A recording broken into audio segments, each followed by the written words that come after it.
అందరికీ నమస్కారం అండి. జై గురుదేవ్ దత్తాత్రేయాయ నమః.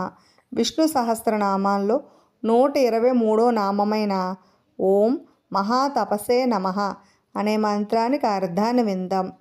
యస్య జ్ఞానమయం తపః అను స్మృతిని బట్టి గొప్ప జ్ఞానం కలవాడు, అలాగే తపస్శాలి అయిన ఆ దేవదేవునకు నమస్కారము అని మంత్రం యొక్క అర్థం అన్నమాట. మోక్షమునకు సాధనమైన భగవంతుని స్వరూపము జగద్రక్షకుడు.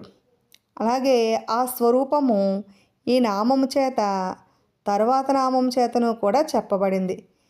యస్య జ్ఞానమయం తపః అను ఉపనిషత్ వాక్యమును అనుసరించి తపస్సు అనే మాటకు జ్ఞానము అని అర్థం ఉన్నందున ఈ నామమునకు గొప్ప జ్ఞానము కలవాడు అని అర్థం చెప్పుకోవాలి.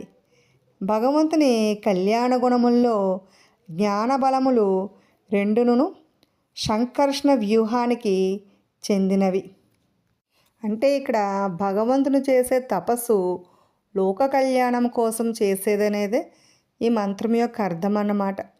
భగవంతుడు తపస్సు చేయడం వల్ల ఏమిటంటే జగద్రక్షకుడు ఆయన జగత్ యొక్క రక్షణకై మాత్రమే తపస్సు అనేది అనుసరిస్తాడనేదే ఈ మంత్రం యొక్క భావం అన్నమాట.